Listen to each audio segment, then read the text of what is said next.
Алматыда кармалган 4 кыргыз жараны бошотулду. Алматыда кармалган 4 кыргызстандык бошотулуп жатат. Бул тууралуу бүгүн 15 январда Кыргызстандын Алматыдагы башкы консулу Назарали Арипов билдирди. Арипов алар менен жолугушуудан жаңы эле чыккан. Алар 1 сааттан кийин кое берилет. Жергиликтүү бийлик, жергиликтүү ички иштер бөлүмү жана Карасай районунун прокуратурасы жардам беришти. Баары жакшы, аларды бошотуп жатышат, деди ал. Булак медиа центр Шегеткейжи. Владимир Путин Токаевдин атын кайрадан жаңылыш айтты. Россия Федерациясынын президенти Владимир Путин коргоо министри Сергей Шойгу менен болгон жолугушуусунда Казакстандын президенти Касым-Жомарт Токаевдин атын кайрадан жаңылыш айтты. Бул тууралуу чет элдик басылмалар билдирди. Сүйлөшүү учурунда Путин Касым-Жомарт Токаевдин атын Ксам Жами Кемелович деди. Буга чейин Путин ЖКХнун өлкө башчыларынын онлайн саммитинде да Токаевдин атын жаңылыш айткан. Булак медиа центр Шегеткейжи. Мамлекеттин эң чоң көйгөйү мен жана Мадумаров болсо кубанычтамын. Оразайым Нарматова УКМКнын билдирүүсү боюнча үн катты. Жогорку кеңештин депутаты Оразайым Нарматова анын жасалма диплому тууралуу маалыматты жарыялоо менен бийлик аны сындыргысы келет деп эсептейт. Бул тууралуу ал Facebook баракчасына жазды. Урматтуу мекендештер, сарсана болуп кабар алып колдоо көрсөткөнүңүздөр үчүн рахмат. Мен түз эфирде айткандагыдай Жамунун ишмердиги боюнча сурак берип чыктым. Баары жакшы. Буюрса тергөө адилеттүү жүрүп, чындык чыгат деген үмүттөмүн. Бирок ишене албайм. Бийлик колдо турганда эмнелерди гана жасап салуу мүмкүн экендигин жалпыңыздар жакшы билесиздер. Эң негизгиси Кудай астында, эл астында жана өзүмдүн айбирим астында жүзүм жарык. Кудайга шүгүр, мыкты баа алып, жакшы окуп, ата-энемди кубанткан кыздардын биримин. 2 жолу шайлоого катышып, дипломумду баарын тапшырып, БШКдан текшерилип, баары таза, баары жакшы деген чечим менен шайлоодон өттүк. Ушундан улам былтырда шайлоодо Нарматова БШКга фальсификация кылып, документ тапшырды деген доомат менен бүтүн Кыргызстанды шайлоодон алып салуу аракеттери болгон окуя. Менин жарандыгым боюнча каралоо, менин аялдык ар намысыма шек келтирген каралоо эске түшөт. Ошондо да койгон дооматтары орунсуз экени далилденип уят болушкан. Эми каралоого доо таппай, эптеп өч алуу максатында өздөрүнүн маалымат каражаттары аркылуу сындырып уят кылабыз дегендей сыяктанат. Андан башка себеп жок. Бул сыноолордун баары жакшылыкка. Мамлекеттин эң чоң көйгөйү Мадумаров менен Оразайым болсо, мен кубанычтамын, деп жазды Нарматова. Буга чейин Оразайым Нарматованы Жалал Абад мамлекеттик университетине мыйзамсыз кабыл алуу фактысы боюнча аталган окуу жайдын жооптуу кызматкерлерине кылмыш иши козголгонун УКМК билдирген. Булак Супер Чекеткейжи. Министрлер кабинети унаалардын айнектерин акы төлөп караңгылатууну бекитти. Автоунаалардын алдыңкы эшиктеринин каптал айнектерин караңгылатуу уруксат берүү үчүн төлөм киргизүүнү караган мыйзамга өзгөртүү киргизүү долбоору жактырылды. Бул тууралуу Министрлер кабинетинин басма сөз кызматы билдирди. Автоунаалардын алдыңкы эшиктеринин каптал айнектерин караңгылатууга уруксат берүү үчүн төлөм киргизүүнү караган мыйзамга өзгөртүү киргизүү долбоору жактырылды. Жыйымдын өлчөмү жана төлөө тартиби мыйзам күчүнө киргенден кийин Министрлер кабинети тарабынан аныкталат, деп жазылат билдирүүдө. Ошондой эле Министрлер кабинетинин жыйынында Кумтөр Gold Company жабык акционердик коомунун убактылуу тышкы менеджери Тенгиз Бөлтүрүк 2021 жыл үчүн алтын кениндеги иштин жыйынтыгы боюнча отчетун берген. Булак Супер Чекеткейжи.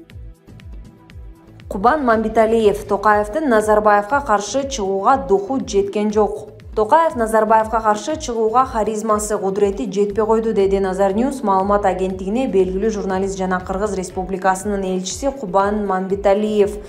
Токаев Назарбаевга каршы чыгууга харизмасы, кудурети жетпей койду. Анткени Касым-Жомарт Токаев өзү көп жылдар бою Назарбаевга кызмат кылып, ляппай таксыр деп жүрүп келген.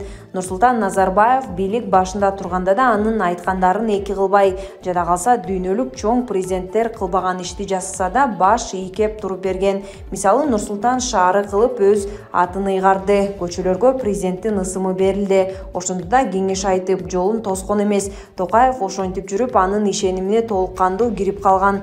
Антпесе Назарбаев аны президенттикке сунуштабайт болчу, деди Мамбеталиев. Булак Назарньюс Чекитор. Төлөгөн Келдибаев: Адахан Мадумаровдун айткан сыны дагы, аны суракка чакырылышы дагы аша чапкандык. Адахан Мадумаровдун сындары, анын суракка чакырылышы да аша чапкандык, деди бүгүн 15 январда Nazar News маалымат агенттигине Төлөгөн Келдибаев. Төлөгөн мырза, Адахан Мадумаровду суракка чакырышыптыр деп эле ызы чуу түшүп жатышат. Чек ара маселеси боюнча аны суракка чакырылган туура элеби? Адахан Мадумаров Коопсуздук кеңешинин катчысы кызматын аткарып турган убакта Кыргыз Республикасынын колдонуудагы Коопсуздук кеңеши жөнүндөгү мыйзамдын талабына ылайык өз ишмердигин жүргүзгөн десем туура болот. Анткени Коопсуздук кеңеши Кыргыз Республикасынын улуттук коопсуздугун камсыз кылуу, бирдиктүү мамлекеттик саясатты жүргүзүүнү жүзөгө ашыруучу конституциялык кеңеш берүүчү орган. Мындайча айтканда, Коопсуздук кеңеши Кыргыз Республикасынын конституциялык түзүлүшүн, эгемендигин, көз карандысыздыгын жана аймактык бүтүндүгүн жана коркунучтарынан коргоого, анын узак мөөнөттүү келечекке туруктуу өнүгүүсүн камсыз кылууга багытталган тышкы жана ички саясат маселелери боюнча чечимдерди иштеп чыгуучу мамлекеттик жогорку орган десек да туура болот. Өлкө коопсуздугуна коркунучтар келип чыкканда ыкчам реакция жасоонун комплекстүү чараларын көрүү Коопсуздук кеңешинин негизги милдети. Ал эми Мадумаровдун суракка чакырылышы чек арадагы талашка чекит кое албайт. Деги эле анын суракка чакырылышы боюнча кандай ойдосуз? Адахан Мадумаровдун суракка чакырылышы анын ишмердигине жана сын пикирине карата болуп жатышы мүмкүн. Мадумаровдун айткан сыны дагы, анын суракка чакырылышы да аша чапкандык. Булак Nazar News Чекиторг. Аллах эле Аллах деген Бактыбек Калмаматов динге берилип кеткендей. Аллахтын аты менен касам ичем, күнөөлүү эмесмин, Аллахыман адилеттүүлүктү күтөм деп кат жазган Бактыбек Калмаматов радикалдаша баштаганбы? Айрыкча жан дүйнөсү алсыз адамдар түрмөгө түшкөндө динге катуу берилип, сынып, айласы кетип калары анык. Аллах эле Аллах деп калганына караганда абалы чатак окшойт.